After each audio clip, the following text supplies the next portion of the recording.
Opa, tudo bem? Como você está? Seja muito bem-vindo aqui para mais um dia da nossa leitura bíblica.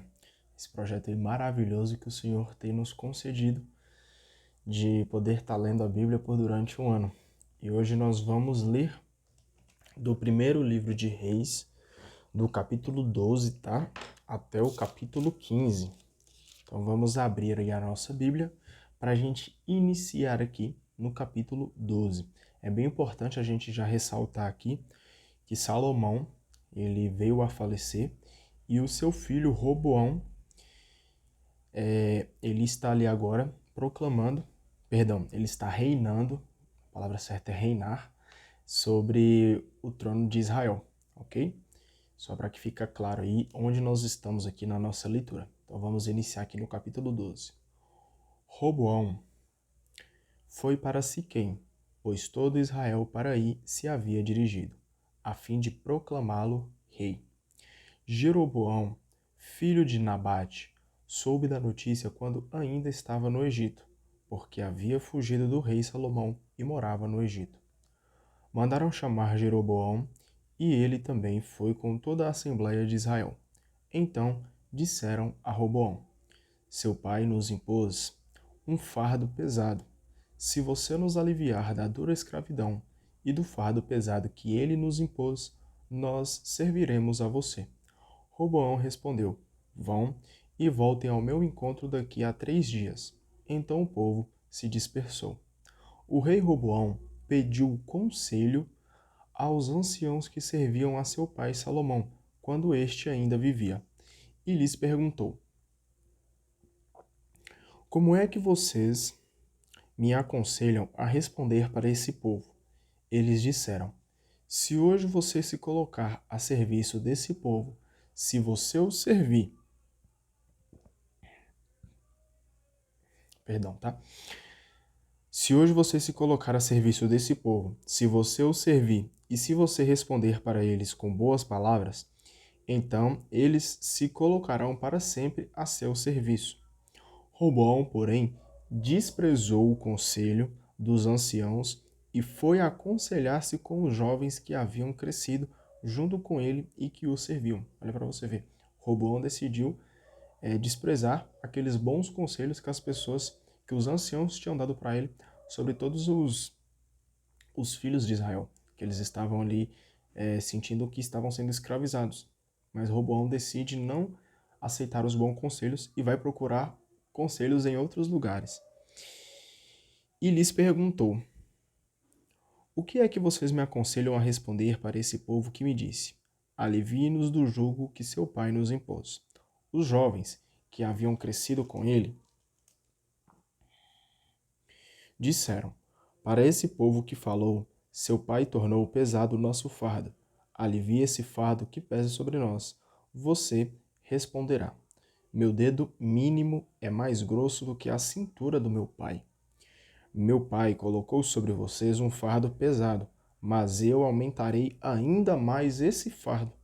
Meu pai castigou vocês com chicote, e eu castigarei vocês com ferrões. Olha para você ver. Esses jovens aqui dando má conselhos para o filho de Salomão, falando para escravizar ainda mais o povo, que o fardo ainda estava leve, que ele devia aumentar a carga desse fardo.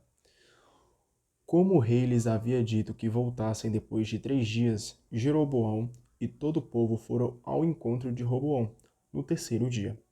O rei, então, respondeu duramente ao povo, desprezando o conselho que os anciãos lhe haviam dado, ou seja, ele decidiu seguir os maus conselhos. Falou conforme o conselho dos jovens. Meu pai colocou sobre vocês um fardo pesado. Pois bem, eu aumentarei sobre vocês esse fardo. Meu pai castigou vocês com chicotes, e eu castigarei vocês com ferrões. O rei não deu ouvidos ao povo. Foi a maneira usada por Javer para realizar o que dissera a Jeroboão, filho de Nabate, por meio de Aias de Silo. Todo Israel viu que o rei não lhe dava atenção. Por isso o povo retrucou: O que temos nós com Davi? Não temos herança com o filho de Jessé. Volte para suas tendas, Israel. Agora cuide de sua casa, Davi. e daí Israel voltou para as suas tendas.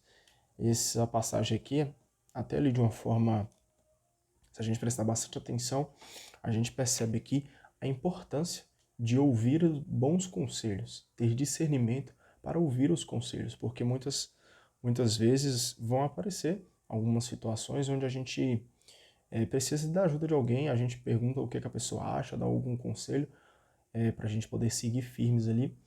Só que às vezes algumas pessoas tendem a nos dar conselhos que não vão de acordo com aquilo que Deus quer para a nossa vida.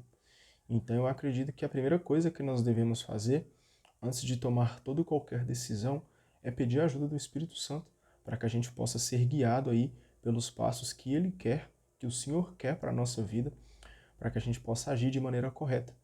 E logo em seguida, a gente pedir a bênção de uma outra pessoa para que ela possa nos dar algum conselho. Mas a gente ter o discernimento que vem de Deus, a sabedoria que vem de Deus, para analisar, será que esse conselho que essa pessoa está me dando é um conselho válido, é um conselho bom, ou é simplesmente um mau conselho, onde ela quer que eu me perca aí no caminho. Então é muito importante a gente ter esse discernimento que vem de Deus, pedir para Ele muita sabedoria, né?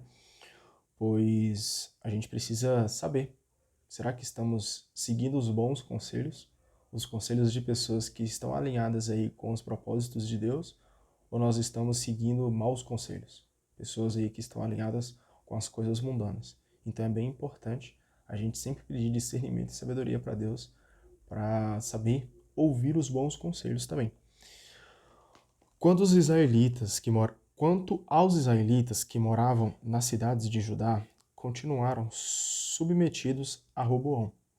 Então o rei Roboão enviou Adonirã, chefe dos trabalhos forçados, mas todo Israel o apedrejou. E ele morreu. O rei Roboão conseguiu subir no seu carro e fugiu para Jerusalém. E Israel se revoltou contra a casa de Davi até o dia de hoje.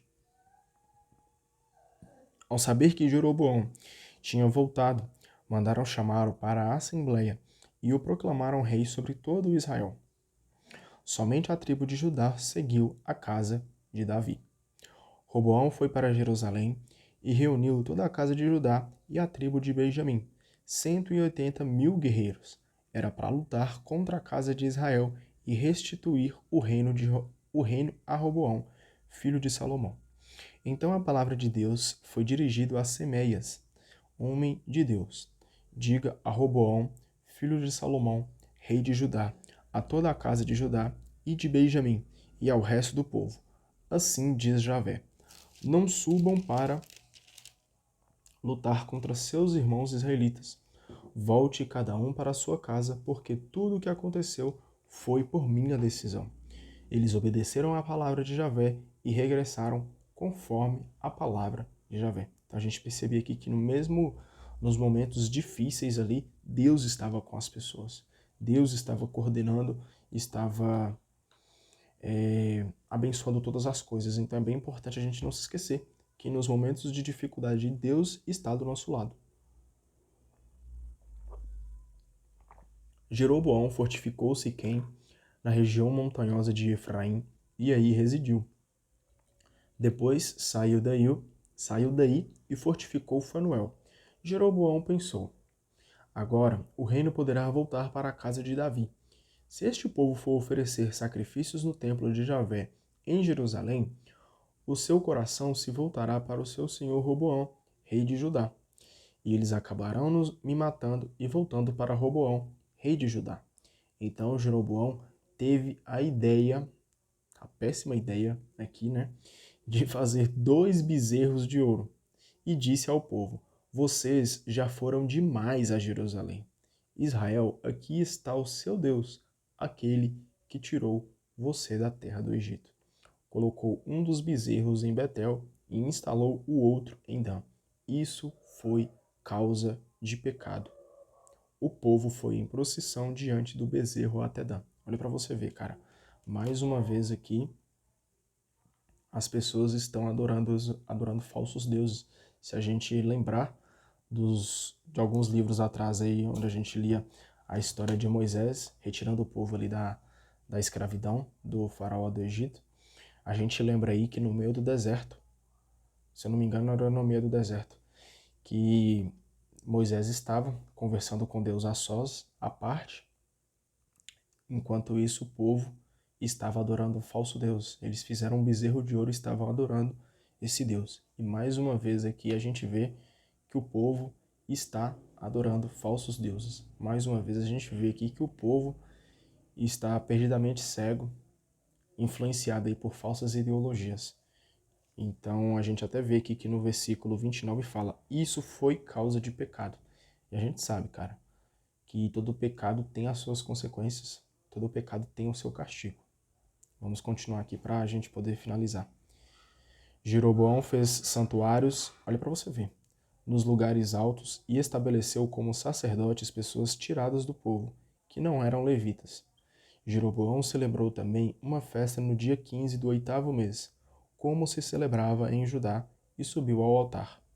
Fez isso em Betel para oferecer sacrifícios aos bezerros que tinha fabricado, e estabeleceu em Betel sacerdotes dos lugares altos que ele mesmo havia instituído.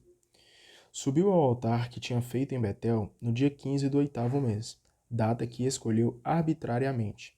Ele instituiu uma festa para os israelitas e subiu ao altar para queimar incenso. Olha para você ver, além dele ter feito aqui falsos deuses, ele colocou uma regra, ele definiu uma data para que pudesse subir ao altar e queimar sacrifícios. Ele instituiu festas aí que não existiam. Então a gente vê aqui que Jeroboão está ali totalmente desviado do caminho de Deus. Capítulo 13. Quando Jeroboão estava junto ao altar queimando incenso, chegou a Betel um homem de Deus, vindo de Judá, mandado por Javé. Ele gritou contra o altar esta ordem de Javé: altar, altar. Assim diz Javé: um filho vai nascer na casa de Davi e se chamará Josias. Ele vai oferecer em sacrifício sobre você os sacerdotes dos lugares altos que queimam incenso sobre você. Ossos humanos serão queimados sobre você. Nesse dia, o homem deu um sinal dizendo: este é o sinal que Javé apresenta. O altar vai rachar e a cinza que está sobre ele se esparramará. Ao ouvir as palavras que o homem de Deus gritava contra o altar de Betel, o rei Jeroboão estendeu o braço que tinha posto sobre o altar e disse: prendam esse homem. Mas o braço estendido ficou paralisado e ele não conseguiu abaixá-lo. É para você ver. O altar rachou e a cinza do altar se espalhou, conforme o sinal que o homem de Deus tinha dado por ordem de Javé. Então o rei suplicou ao homem de Deus: por favor, acalme Javé, o seu Deus. Peça por mim, para que eu recupere o movimento do braço. Então o homem de Deus acalmou Javé e o rei recuperou o movimento do braço, que ficou como antes. O rei disse então ao homem de Deus: venha comigo até o meu palácio e se alimente. Eu lhe darei um presente. O homem de Deus respondeu ao rei: mesmo que você me desse a metade do seu palácio, eu não iria com você. Não comerei nem beberei nada deste lugar, pois a palavra de Javé me ordenou que eu não coma nem beba nada, e que eu não retorne pelo mesmo caminho pelo qual eu vim. E o homem de Deus foi embora por outro caminho, e não pegou o mesmo caminho que tinha usado para chegar a Betel. Um velho profeta morava em Betel. Seus filhos foram e lhe contaram tudo o que o homem de Deus havia feito neste dia em Betel. Contaram também ao pai as palavras que o homem havia dito ao rei. O pai disse para eles: qual é o caminho que ele tomou? Os filhos mostraram ao pai o caminho que o homem de Deus, vindo de Judá, tinha seguido. O profeta ordenou aos filhos: selem o jumento para mim. Selaram então o jumento. Ele montou, foi à procura do homem de Deus e o encontrou sentado debaixo de uma árvore. E lhe perguntou: você é o homem de Deus que veio de Judá? E o homem respondeu: sim. Então ele disse ao homem: vamos comigo para a minha casa e aí você se alimentará. Ele respondeu: eu não posso voltar com você nem ir à sua casa. Eu não posso comer nem beber nada neste lugar, porque a palavra de Javé me ordenou que eu não coma nem beba nada aqui, e que eu não retorne pelo mesmo caminho pelo qual vim. O profeta disse ao homem de Deus: eu também sou profeta como você. Ele está cometendo uma blasfêmia aqui, tá? E um anjo me trouxe uma palavra de Javé, dizendo: faça com que ele vá até a sua casa para comer e beber. No entanto, ele estava mentindo, ou seja, usando o nome de Deus aí de qualquer forma. O homem de Deus voltou, comeu e bebeu na casa dele. Olha aqui, cara, que perigo de usar o nome de Deus de forma errada, cara. Isso até vai contra os nossos mandamentos, né? Que é proibido falar o nome de Deus em vão. É totalmente errado, cara. E aqui o homem, para poder ali fazer a cabeça do outro, fala com ele que ele é enviado de Deus para que ele possa ali se comer, se juntar com aquela pessoa ali. Só que não era aquilo que Deus queria para ele. Então a gente vê aqui que falsos profetas existem, falsas pessoas aí que se dizem enviadas por Deus, mas que nos quer afastar-nos do caminho de Deus, existe, cara. Por isso é muito importante, voltando mais uma vez nessa tecla, é até uma coisa que eu busco sempre, cara, é sempre pedir sabedoria para Deus, cara. Muita sabedoria, que Ele aumente muito a minha fé na Tua palavra, na Tua presença, nos Teus ensinamentos, nos Teus mandamentos, na Tua presença. Aumente muito o meu amor por Deus, porque, cara, infelizmente, falsos profetas existem e eles podem aí tentar fazer a nossa cabeça. Então é preciso a gente pedir muito para Deus ter misericórdia da gente, para a gente poder saber o que de fato é aquilo que Ele de verdade quer para a nossa vida. Quando eles estavam fazendo a refeição, a palavra de Javé foi dirigida ao profeta que tinha feito o homem voltar. Ele gritou ao homem de Deus que tinha vindo de Judá: assim diz Javé, porque você transgrediu a ordem de Javé e não obedeceu ao mandamento que Javé, seu Deus, lhe ordenou, voltando para comer e beber neste lugar que ele havia proibido a você de comer e beber, o seu cadáver não entrará no túmulo dos seus pais. Então a gente não pode esquecer aí que todo pecado tem a sua consequência. Cadê? Eita, me perdi. Achei. Depois de ter comido e bebido, o velho profeta selou o jumento do profeta que ele tinha feito voltar, e este foi embora. No caminho, encontrou o leão que o matou. O cadáver dele ficou aí, jogado no caminho, enquanto o jumento permaneceu parado, de um lado do cadáver e o leão do outro lado. Alguns homens que passaram por aí viram o cadáver jogado no caminho e o leão ao lado do cadáver. Eles foram e contaram na cidade onde morava o velho profeta tudo o que tinham visto. Ao saber disso, o profeta que o havia feito voltar disse: deve ser o homem de Deus que desobedeceu à ordem de Javé. Olha para você ver ele, o falso profeta que sabia que se ele instruísse ele ali de uma forma errada, ele ia desobedecer a Deus e ia cair em pecado. E Javé o entregou ao leão, que o matou e o dilacerou, como Javé havia predito. Então ordenou a seus filhos: selem o jumento para mim. E os filhos selaram. O profeta partiu e encontrou o cadáver estendido no caminho, com o jumento e o leão ao lado. O leão não tinha devorado o cadáver, nem dilacerado o jumento. O profeta ergueu o cadáver do homem de Deus, o acomodou sobre o jumento e o conduziu para a cidade onde morava, para fazer o funeral e enterrá-lo.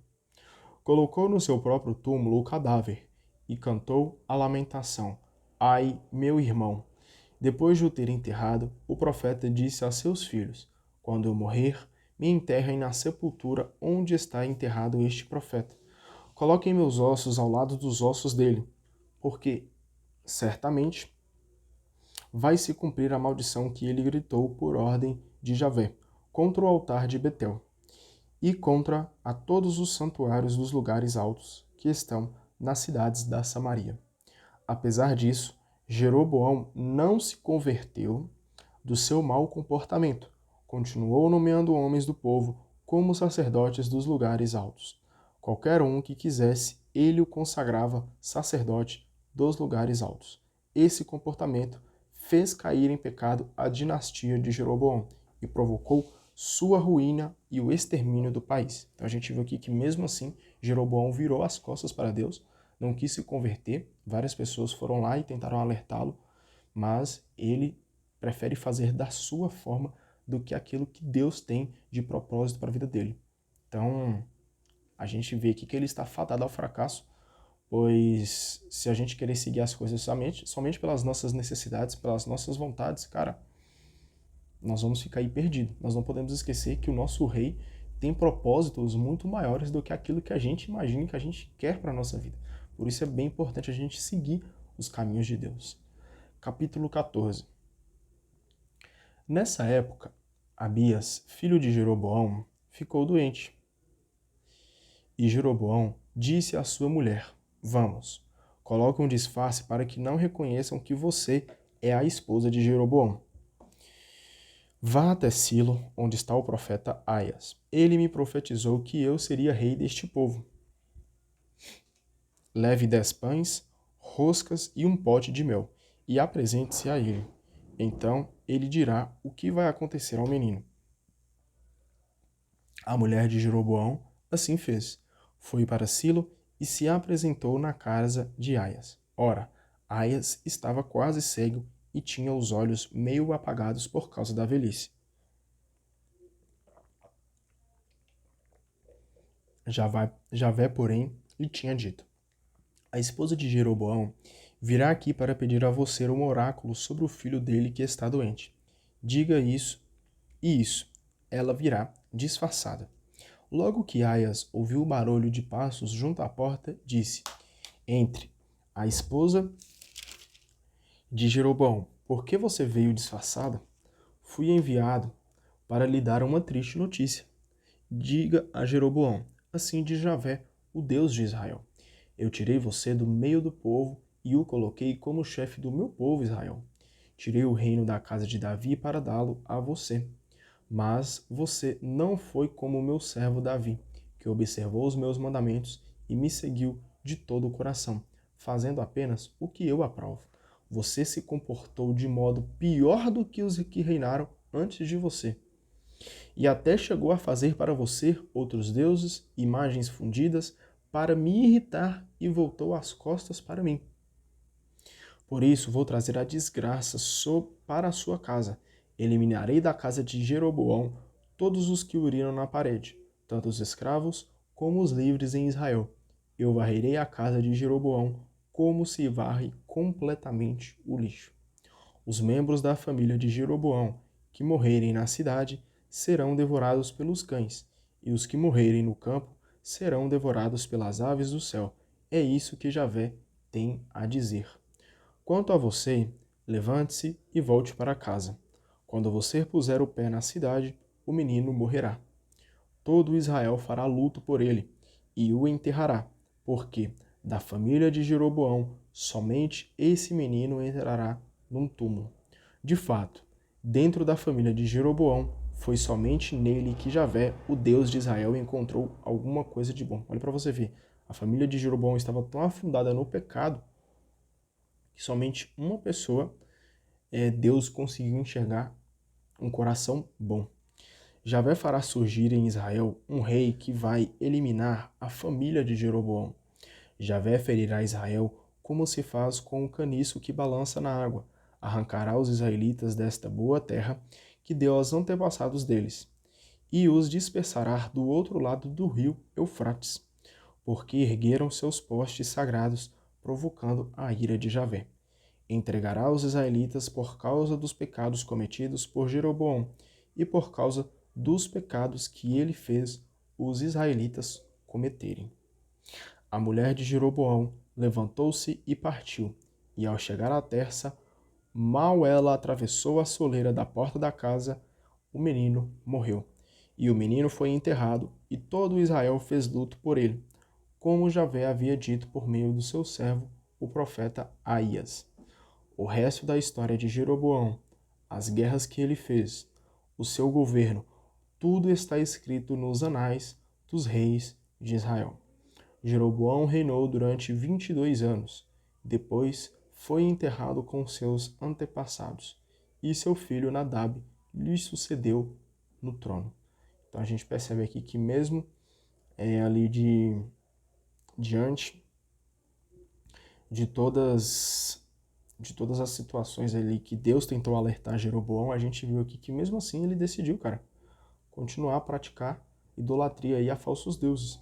E ele teve ali as consequências do seu tal ato. Roboão, filho de Salomão, reinou em Judá. Ele tinha 41 anos quando subiu ao trono e reinou 17 anos em Jerusalém, a cidade que Javé tinha escolhido entre todas as tribos de Israel, para aí colocar o seu nome. A mãe de Roboão chamava-se Naama, a Amonita. Os habitantes de Judá fizeram o que Javé reprova e provocaram o ciúme dele por causa dos pecados que cometeram, e que foram maiores do que os pecados cometidos pelos seus antepassados. Eles construíram lugares altos, ergueram estelas e postes sagrados nas colinas elevadas e debaixo de toda árvore frondosa. Houve até mesmo prostituição sagrada no país. Imitaram todos os ritos abomináveis das nações que Javé havia expulsado da frente dos israelitas. Olha para você ver, cara. O mundo aqui estava basicamente perdido. Os habitantes de Javé ali, mais uma vez, fizeram aquilo que Deus reprovava. Até um pecado aqui, cara, gravíssimo, é que fala no versículo 24, houve até mesmo prostituição sagrada. Eu nem conhecia muito sobre essa questão, eu fiz até uma breve pesquisa. Cara, prostituição sagrada, eu posso até estar falando alguma bobagem aqui. Se alguém souber aí, pode deixar nos comentários, pode até me corrigir, mas eu nunca tinha ouvido falar dessa palavra. É como se fosse ali um culto religioso onde as pessoas praticavam atos sexuais em prol de algum culto, cara. Então olha para você ver aonde as pessoas estavam afundadas ali no pecado. É gravíssimo, cara, é gravíssimo. No 5º ano do reinado de Roboão, aconteceu que Sesaque, rei do Egito, atacou Jerusalém. Tomou posse dos tesouros do templo de Javé e do palácio real, e levou tudo juntamente com os escudos de ouro que Salomão tinha mandado fazer. Para substituí-los, o rei Roboão mandou fazer escudos de bronze e os confiou aos chefes da guarda que vigiavam a porta do palácio real. Cada vez que o rei ia ao templo de Javé, os guardas pegavam os escudos e depois os recolocavam na sala dos guardas. O resto da história de Roboão e de tudo o que ele fez está escrito nos anais dos reis de Judá. Houve guerras contínuas entre Roboão e Jeroboão. Roboão morreu e foi enterrado com seus antepassados na cidade de Davi, e seu filho Abiã lhe sucedeu no trono. Precisei fazer apenas uma troca de lugar aqui, mas vamos continuar aqui agora no capítulo 15, tá bom? Abiã subiu ao trono de Judá no ano 18 de Jeroboão, filho de Nabate, e reinou 3 anos em Jerusalém. Sua mãe se chamava Maaca e era filha de Absalom. Abiã imitou os pecados que seu pai havia cometido e seu coração não foi fiel a Javé, o seu Deus, como tinha sido o coração de Davi, o seu antepassado. Em consideração para com Davi, Javé, seu Deus, lhe deixou uma lâmpada em Jerusalém, dando-lhe um filho e conservando Jerusalém. Isso porque Davi tinha feito o que Javé aprova, sem se desviar do que Javé lhe havia ordenado em toda a sua vida, com exceção do caso de Urias, o Heteu. Houve guerras contínuas entre Abiã e Jeroboão. O resto da história de Abiã e de tudo o que ele fez está escrito nos anais dos reis de Judá. Abiã morreu e foi enterrado com seus antepassados na cidade de Davi, e seu filho Asa lhe sucedeu no trono. A gente vai vendo aqui, né, que teve ali alguns outros reinados sobre o trono de Judá, e alguns reis tendem a fazer aquilo que Deus agrada, outros não. Alguns fazem o que Deus agrada, outros fazem aquilo que Deus reprova. Versículo 9. Asa subiu ao trono de Judá no ano 20 do reinado sobre Jeroboão em Israel. Reinou durante 41 anos em Jerusalém. Seu avô se chamava Maaca, filha de Absalom. Asa fez o que Javé aprova, como fizera seu antepassado Davi. Expulsou do país a prostituição sagrada e retirou todos os ídolos que seus antepassados haviam feito. Chegou até mesmo a retirar de sua avó o título de rainha-mãe, porque ela havia feito uma imagem de Aserá. Asa quebrou a imagem e a queimou no vale de Cédron. Os lugares altos não desapareceram, mas o coração de Asa foi fiel a Javé durante toda a sua vida. Ele depositou no templo de Javé as ofertas que seu pai havia consagrado e suas próprias ofertas, prato, ouro e utensílios. Entre Asa e Baasa, rei de Israel, houve guerras contínuas. Baasa, rei de Israel, atacou Judá e fortificou Ramá, para impedir as comunicações com Asa, rei de Judá. Então Asa pegou a prata e o ouro que restavam nos tesouros do templo de Javé e do palácio real, os entregou a seus servos e o mandou a Ben-Hadad, filho de Tabremon, filho de Azion, rei de Arã, que residia em Damasco, com esta mensagem: Vamos fazer um tratado de paz, como fizeram o seu pai e o meu. Estou lhe mandando um presente de prata e ouro. Rompa sua aliança com Baasa, rei de Israel, para que ele se retire do meu território. Ben-Hadad concordou com o rei Asa e enviou os chefes do seu exército contra as cidades do rei Israel. Conquistou Aion, Dan, Abel-Bet-Maaca, a região de Neftali. Ao saber disso, Baasa suspendeu as obras em Ramá e voltou para Tersa. Então o rei Asa convocou todo o povo de Judá, sem exceção. Tiraram as pedras e madeiras com que Baasa estava fortificando Ramá, e as aproveitaram para fortificar Gaba de Benjamim em Masfa.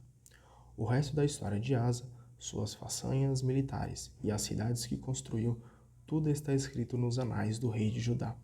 Na sua velhice, Asa teve doença de gota nos pés.